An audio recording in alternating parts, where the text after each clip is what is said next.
Bonjour, monsieur Hamidini. Bonjour. Donc, d'abord, nous vous remercions de nous avoir accordé cet entretien au nom de la jeunesse djiboutienne à Paris. Donc, on va vous poser quelques questions que le peuple djiboutien se pose actuellement. La première question est la suivante. Ça fait une année que vous avez gardé des silences et peut-on connaître les raisons? La raison de ce silence est tout à fait normale, en ce sens que d'abord il ne faut pas submerger les gens par des discours et des directives parce que ce faisant on leur permet de juger par eux-mêmes la conduite à tenir et d'analyser par eux-mêmes l'évolution s'il y a lieu de la situation et de décider par eux-mêmes ce qu'il y a à approuver ou à désapprouver. Et il ne faut en principe parler que chaque fois qu'il y a un événement qui mérite une analyse et une explication, ou chaque fois qu'il est nécessaire d'indiquer la conduite à tenir vis-à-vis de l'événement nouveau qui se présente dans le pays. Effectivement, il y a un an que je me suis adressé pour la dernière fois à travers une bande audio au peuple de Djibouti et je l'avais fait parce que le gouvernement ou le régime en place à Djibouti avait décidé de légaliser un quatrième parti politique sous le nom de FRUD, un parti politique légal à l'intérieur portant le nom d'un front combattant armé se trouvant toujours dans le maquis. Et cette légalisation était tout à fait vis-à-vis de la loi même que le régime avait mis en place, était illégale cette légalisation parce que le parti nouveau, soi-disant FRUD légalisé, n'avait encore aucune existence, il n'était pas formé légalement, il n'avait pas procédé au dépôt de ce qui est obligatoire sur le plan financier, il n'avait pas formé une direction, un comité, il n'avait pas une adresse, il n'avait pas un siège, donc un parti qui n'avait aucune existence sur le plan légal. Il a été malgré ça légalisé, démontrant que la loi de multipartisme limité à 4 est une loi arbitraire, illégitime parce qu'elle est arbitraire, et que le pouvoir s'est permis à travers de cette loi de contingenter numériquement les organisations politiques et de les choisir en fonction de ses intérêts, qui peut lui porter ombrage et qui peut ne pas lui porter ombrage, qui peut être, tout en étant différent, une partie intégrante du pouvoir en place. Donc c'est un contingentement numérique et je ne dirais pas acceptation, mais une cooptation en fonction de l'inoffensivité des partis légalisés. Donc ce quatrième parti qui était nouveau, qui était légalisé alors qu'il n'avait aucune existence légale vis-à-vis de la loi, était, par le chantage du régime en place, obligé, pour se voir autorisé, obligé d'être une annexe du parti unique au pouvoir, de l'unique parti au pouvoir. C'est comme on l'appelle RBB bis. Donc je m'étais adressé à cette occasion au peuple de Djibouti en disant, en expliquant les tenants et les aboutissants de cette légalisation qui voulait par cette légalisation mettre une clôture autour des multipartismes, puisqu'il n'y avait que 4 organisés, donc c'était le 4e, c'était le dernier parti légalisable. Donc les restes ne pouvaient pas, les restes de la population qui ne voulait faire partie des 4 partis légalisés ne pouvaient plus, selon la loi en place, créer une organisation politique propre à ceux qui les créent. Et il voulait également, il projetait également de créer une confusion entre le soi-disant FRUD légalisé à l'intérieur faisant partie du parti unique au pouvoir et les FRUD combattants restés fidèles à la cause pour laquelle initialement la lutte armée était déclenchée. Il voulait créer donc une confusion. Pour éviter ces confusions, je me suis adressé donc au peuple de Djibouti pour expliquer les raisons du pouvoir de mettre en place ce parti croupion, RPP bis, appelé abusivement FRUD. Et maintenant, je parle de nouveau, parce que ce parti créé il y a 1 an, et qui n'avait ni organisation, ni direction, ni adresse, donc aucune existence légale, vient de tenir le congrès constitutif. Il a reconnu qu'il n'existait pas lors de sa création, de sa légalisation. Il vient de se créer légalement maintenant par la tenue d'un congrès constitutif, le premier congrès constitutif. Donc il vient de se constituer maintenant 1 an après sa légalisation qui avait précédé sa création, son existence. Donc cette légalisation a été suivie par l'inauguration de son siège, de son adresse. Il vient d'avoir une existence légale, une adresse légale, une direction désignée, et il se prépare maintenant à faire appel à l'adhésion du peuple, au soutien de la population, à avoir des adhérents et avoir une existence propre, légale, qu'il n'avait pas jusqu'à présent.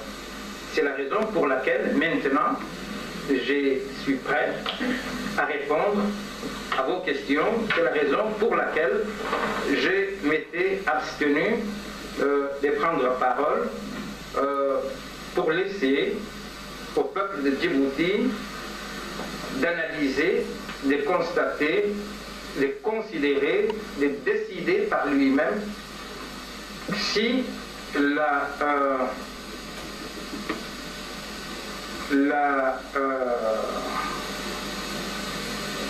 l'accord de paix autour de lequel je mets mentalement un guillemet, signé avec le pouvoir en place, avait généré sur place, dans le concret, une amélioration de la situation pour la population, sur le plan économique, sur le plan social, sur le plan politique, sur le plan militaire.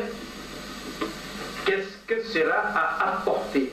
Alors, au lieu de dire nous-mêmes que cela n'a rien changé et que ne peut rien changer, j'ai préféré laisser au peuple de Djibouti de le constater par lui-même, sans explication provenant de l'extérieur, de notre part. Je pense que maintenant, le peuple a constaté que la situation a empiré par le fait que nos dissidents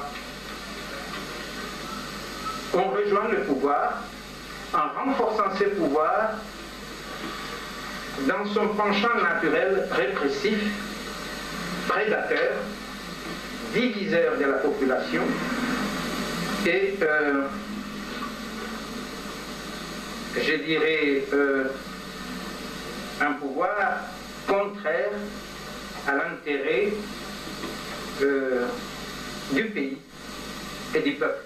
Je pense que maintenant, le peuple dans son intégralité, dans la totalité de ses composantes nationales, a constaté effectivement que la situation a empiré par l'addition des partis uniques en place et ceux qui sont devenus se constituer sont prisonniers et sous soutien en même temps.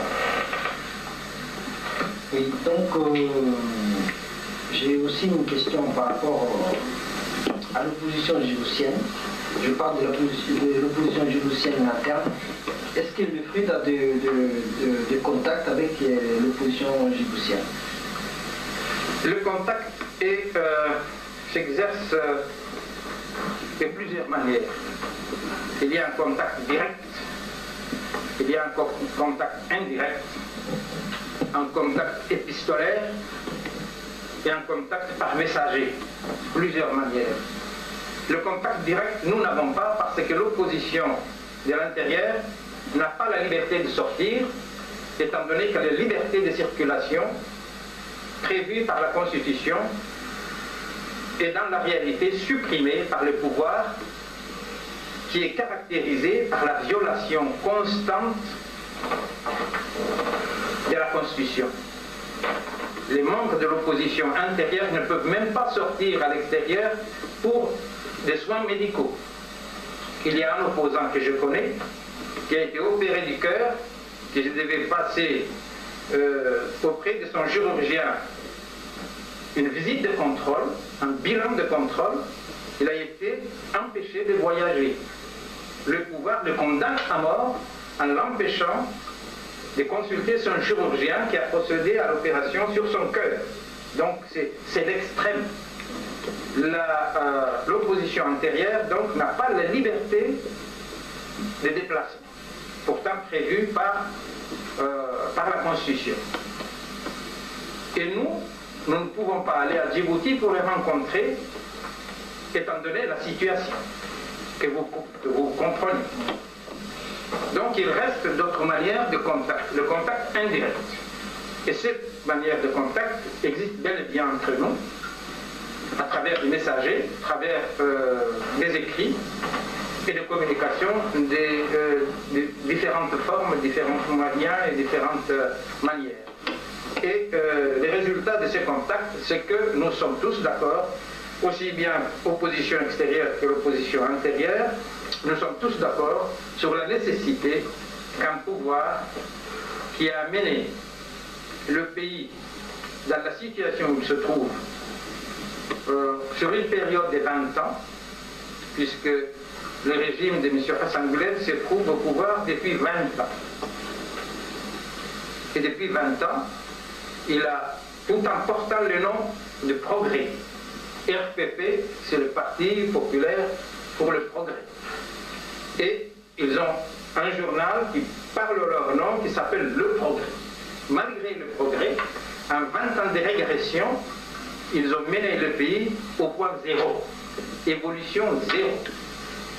Tout ce que le pays avait réalisé comme progrès sur plus de 115 ans de l'administration coloniale a été soit victime des prédations, soit victime des malgouvernances, comme on dit maintenant, soit victime de l'incompétence.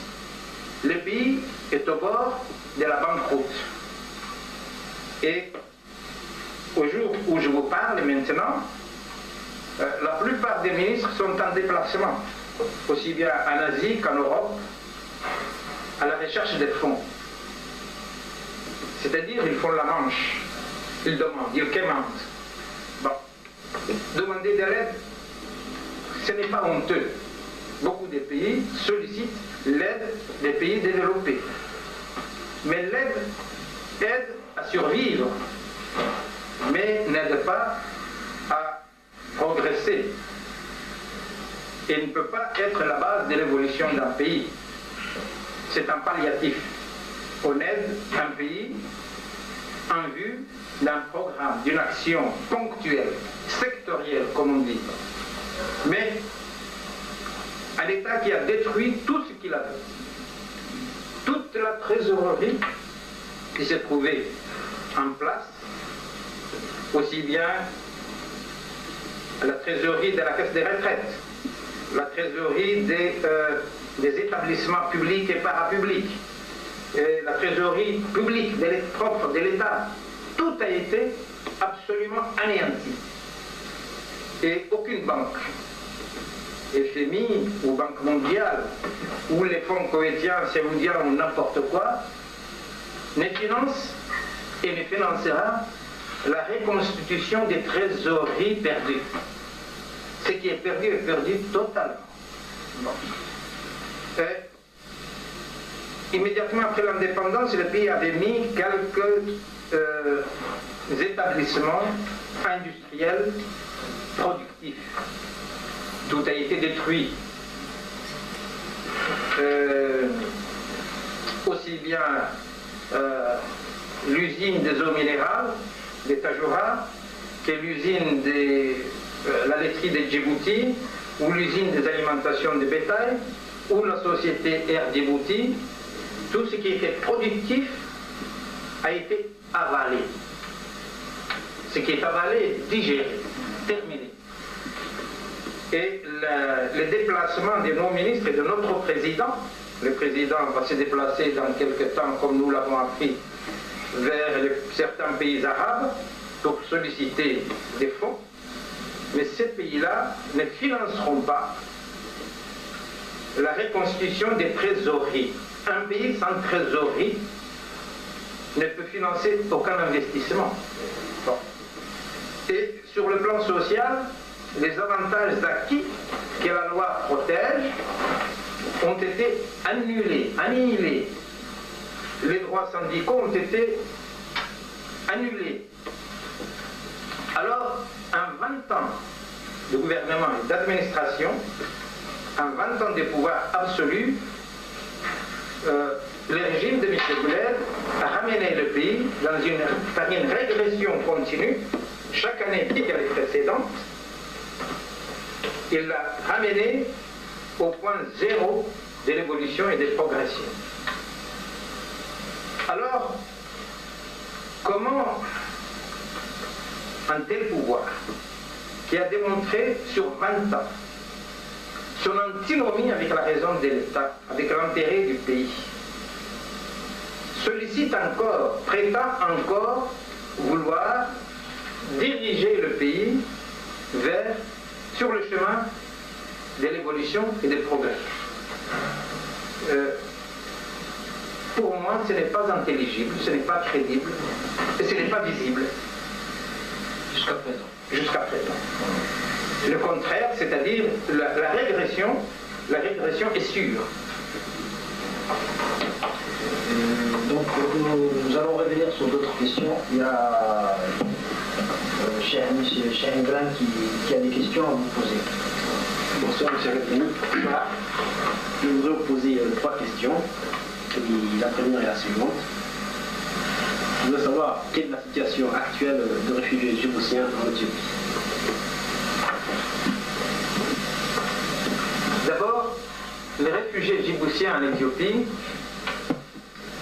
n'ont pas le statut de réfugiés et n'ont pas le statut des citoyens et n'ont pas non plus le statut des étrangers. C'est une situation unique au monde, tout à fait particulière. Ils n'ont pas la situation des réfugiés parce qu'ils ne jouissent pas, contrairement à tous les autres réfugiés à travers le monde entier, ils ne jouissent pas d'une installation qui leur est propre. Installation des camps dans lesquels leurs enfants auraient bénéficié d'une scolarité. Leurs malades auraient bénéficié d'une couverture médicale, des dispensaires,